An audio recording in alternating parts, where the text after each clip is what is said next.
किसान भाइयों नमस्कार। किसान भाइयों इस वीडियो में हम जानेंगे कि जो धान की फसल होती है उसमें ज़्यादा से ज़्यादा कल्ले कैसे बढ़ाए जाए, कौन से वो फर्टिलाइजर्स यूज हम करें जिससे कि हमारे को कम खर्चे में हमें अधिक से अधिक उगाव और अधिक से अधिक कल्ले हमारी धान की फसल में देखने को मिले। और किसान भाइयों कौन से समय में वो खाद हमें डालना चाहिए जिससे कि हमें 100% उसके रिजल्ट मिले। किसान भाइयों सावधानी हमें कौन सी रखनी है, किस तरह हमें वो फर्टिलाइजर्स नहीं डालने और किस तरह डालना है, सब कुछ हम इस वीडियो में पॉइंट बाय पॉइंट समझेंगे। और अति आवश्यक जो फर्टिलाइजर्स हैं उन्हीं को हम इस वीडियो में रिक्वायरमेंट करेंगे आपको अपनी फसल में डालने के लिए। तो आप वीडियो को पूरा देखें, टॉपिक बाय टॉपिक समझे। अगर आपने इस वीडियो को अच्छी तरह समझ लिया किसान भाइयों तो आपको अपने प्लांट में कल्लों की संख्या बढ़ाने से कोई नहीं रोक सकता और कोई दूसरी वीडियो आपको देखने की आवश्यकता नहीं। किसान भाइयों जब हम नर्सरी करते हैं धान की फसल में तो सबसे पहले तो हमें नर्सरी पे ध्यान देना चाहिए कि आखिर हमारी नर्सरी की क्या पोजीशन है। जहां तक हो हमें हमारी नर्सरी को अच्छी हरी भरी रखना चाहिए। अब कुछ किसान क्या करते हैं कि डायरेक्टर बुआई भी करते हैं, तो जो उन्हें फर्टिलाइजर्स डालना होता है वो पहले खाद के रूप में या फिर बेसल डोज के रूप में डालना होता है। अगर हम नर्सरी डालते हैं तो हम नर्सरी में अच्छे फर्टिलाइजर्स डाल के उसको अच्छी और स्वस्थ बना सकते हैं। लेकिन जो डायरेक्टर बुआई करते हैं तो उनको तो उनके पास तो दो ही ऑप्शन होते हैं, या तो वो बेसल डोज में अच्छे फर्टिलाइजर्स डाले या फिर पहले पानी के साथ में डाले। तो किसान भाइयों धान की फसल एक ऐसी फसल है जिन्हें और फसलों से कुछ ज़्यादा फर्टिलाइजर्स डालने की आवश्यकता होती है। लेकिन ये फर्टिलाइजर्स हमें कौन से समय पे डालना चाहिए, ये एक मुख्य पॉइंट है किसान भाई। फर्टिलाइजर्स हम प्रारंभिक अवस्था में अगर हमें पता रहे कि हमें कितने दिनों के बाद कौन से फर्टिलाइजर्स डालना है तो हम हमारी फसल को बेहतर बना सकते हैं। तो इस वीडियो में हम ऐसी ही बात आपको बताएंगे कि कौन से समय में कौन से फर्टिलाइजर्स डालना है। इससे पहले कि जो किसान भाई हमारे चैनल पर पहली दफे आए हैं, पहली दफे हमारे चैनल पर विजिट कर रहे हैं, उनसे मोस्ट रिक्वेस्ट है कि वो हमारे चैनल को सब्सक्राइब कर लीजिए, बेल आइकन को प्रेस कर दीजिए। जिससे क्या होगा कि जो हम अगली वीडियो बनाएंगे उसका नोटिफिकेशन आपके पास आ जाएगा। स्टार्टिंग से बात करते हैं किसान भाइयों, जब हम हमारी धान की फसल की नर्सरी को ट्रांसप्लांट करते हैं तो उससे पहले हम खेत की तैयारी करते हैं। अगर हमने अच्छी तरह खेत की तैयारी कर लिया किसान भाई तो 50% काम आपका यहीं पर खत्म हो जाता है। यानी 50% उम्मीद ज़्यादा बढ़ जाती है आपको अधिक उत्पादन लेने की। तो आपको अच्छी तरह खेत की तैयारी करना है, अच्छी तरह उसकी तैयारी कर कर उसमें जो कुछ फर्टिलाइजर जैसे कि DAP di ammonium phosphorus MOP हमें उसी समय बेसल डोज में डाल देना है, उसके बाद में भट्टा लगा देना है। अब मात्रा इनकी क्या रहेगी किसान भाइयों, बेसल डोज में जब आपको डीएपी और एमओपी डालना होता है तो उस समय आपको डीएपी 40 से किलो के आसपास या फिर 30 किलो के आसपास रखना है। और आप उसमें एमओपी 20 किलो रख सकता है और यूरिया आप 20 किलो, यानी कि तीनों खादों को मिलाकर आप बेसल डोज में इस्तेमाल कर सकते हो। अब बात करते हैं कि पहले खाद के रूप में हम कौन सा फर्टिलाइजर्स डालें जिससे कि हमारे धान की फसल में जबरदस्त कल्ले जबरदस्त फुटाव हमें देखने को मिले।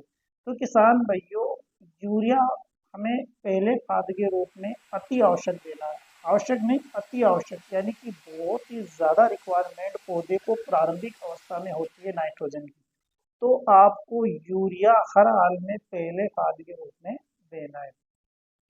कितना देना है किसान भाइयों, एक बैग 1 एकड़ में आपको यूरिया देना है। अब ये आपके पौधे में क्या काम करेगा, तो यूरिया किसान भाइयों आपके पौधे की जड़ों के जमाव और जड़ों का विकास के लिए बहुत ही आवश्यक है।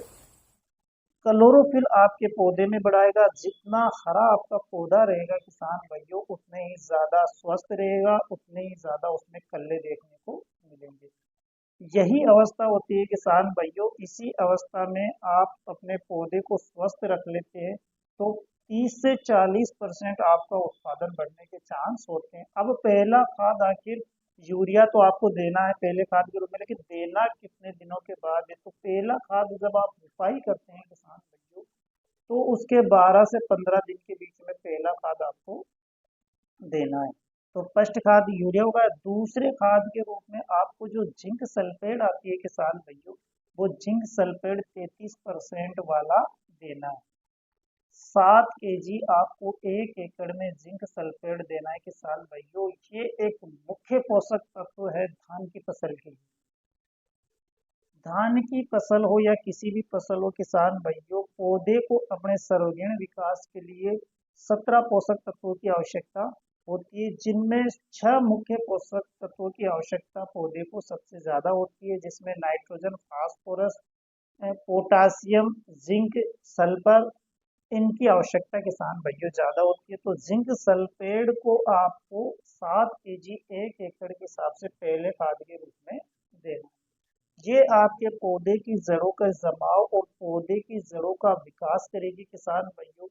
आपके धान के पौधे में मजबूती लेकर आएगी, कल्लों की संख्या बहुत तेजी से बढ़ाएगी, पौधे में हरापन बढ़ाएगा किसान भाइयों। जनरली जैसा कि आप जानते हो, जिंक की कमी के कारण पौधे में पीलापन दिखने लगता है, पत्तियों में पीलापन दिखने लगता है। तो उस पीलेपन को दूर करेगी और आपके पौधे के जमाव और सर्वांगीण विकास करेगी, जिससे क्या होगा कि आगे चलकर आपका पौधा स्वस्थ रहेगा किसान भैया। उसमें गिरने पड़ने की समस्या नहीं आएगी। जब लास्ट में हवाएं चलेगी, बालियां लंबी होगी, स्वस्थ होगी और उसमें दाने का आकार बड़ा होगा। तो दूसरे खाद के रूप में आपको जिंक सल्फेट 33% देना है। तीसरे खाद के रूप में किसान भाइयों आप इसमें माइक्रोराइजा दे सकते हैं। माइक्रोराइजा एक बहुत ही बेहतरीन खाद होता है किसान भाइयों, जो पौधे की जो जड़ें होती है उसके विकास के लिए माइक्रोराइजा को जाना जाता है। ये सफेद जड़ों का बहुत तेजी से विकास करता है, और जितनी ज्यादा जड़ें आपके पौधे में रहेगी किसान भाइयों, उतना ही ज्यादा आपका पौधा कल्ले निकालेगा, और जितने ज्यादा कल्ले आपके पौधे में रहेंगी उतना ही ज्यादा उत्पादन आपको मिलेगा। तो माइक्रोराइजा सफेद जड़ों का विकास के साथ साथ किसान भाइयों जड़ों को क्लीन करने का काम भी करता है, फ्रेश करने का काम भी करता है, जिससे कि पौधा एक आकार लेता है, और जितना ज्यादा जड़ों का जमाव होगा उतना ही ज्यादा पौधे का विकास होगा। तो तीसरे खाद के रूप में किसान भाइयों आपको माइक्रोराइजा देना है। अगर आप ये तीनों खादों का उपयोग पहले खाद के रूप में करते हो किसान भाइयों धान में, यानी कि जब आप पहला खाद धान में देते हो 12 से 15 दिन, अगर आप इन तीनों खादों का प्रयोग करते हैं तो 100% हम कहते हैं किसान भाइयों 30 से 40% आपका उत्पादन बढ़ जाएगा। लास्ट ईयर लोगों ने ऐसा ही इस फर्टिलाइजरों का उपयोग करके 30 से 40% उत्पादन अपना बढ़ाया। तो उम्मीद करते हैं किसान भाइयों आपको ये वीडियो अच्छी लगी होगी, समझ में आया होगा कि पहले खाद के रूप में हमें कौन सा खाद देना चाहिए। इस वीडियो में इतना ही, मिलेंगे अगली वीडियो के साथ। नमस्कार।